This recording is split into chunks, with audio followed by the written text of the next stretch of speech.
Hi guys, maghapon karatong tanan. Ita karon diri guys, Pagadian City, particularly diri sa C3 Mall.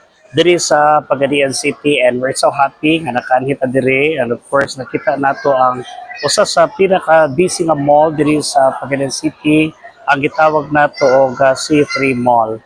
Medyo dugay-dugay na po siya nga mall ug naa siya sa pinaka sentro diri sa Pagadian City. So usa siya sa pinakadagsa nga mall, no?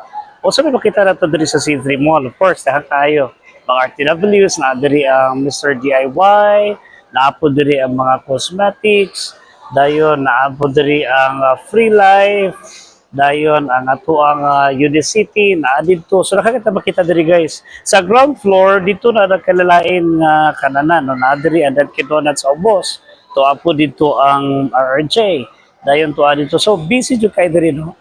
Ang tanang tao diri nga niyan diri aning lugar, medyo nakadis lang as mga pandoy silang kinabuhi, engage sila ginang entrepreneurial activity, no, para lang gyud maka-income. O bago lang gyud ko nakinabi ko sa ka negosyante yun siya nga diligid sa iyon magnegosyo, no. Pero one thing ato may balaan nila kanilang consistency and ang ilahang courage gyud nga mo-income magbuhi ilang negosyo.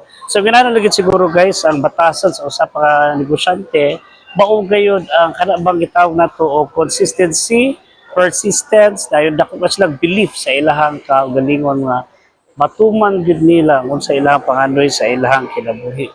Dili gid sila mo settle sa unsa man gid ang naa. So nakakitag matun-an sa ilang kinabuhi, pinagi sila mga negosyo nga dili gid sila dali kayo ma-discourage. So mao ni mga qualities sa mga negosyante aron sila makapadayon sa ilahang negosyo o bisan man sa taliwala sa mga kalistanan, taliwala sa mga challenges, sila gyapon nagapadayon o naga-earn gyapon sila, pinagi sila pagtuo sa Ginoo, of course, silang believe sa Ginoo o nagapo sila, no, nga adunay pa mga tawo nga mulabay o makita sa ilang mga produkto. So nindot nga sundon ang ilang mabatasan kay ginani gyud ang ato kinabuhi, dili kita mo surrender sa ato ang kinabuhi. Okay, so God bless you guys, and have wonderful and enjoy, wonderful and have a wonderful and enjoyable. Okay, guys, so have a wonderful Saturday to one of you. Please always remember God loves you so much.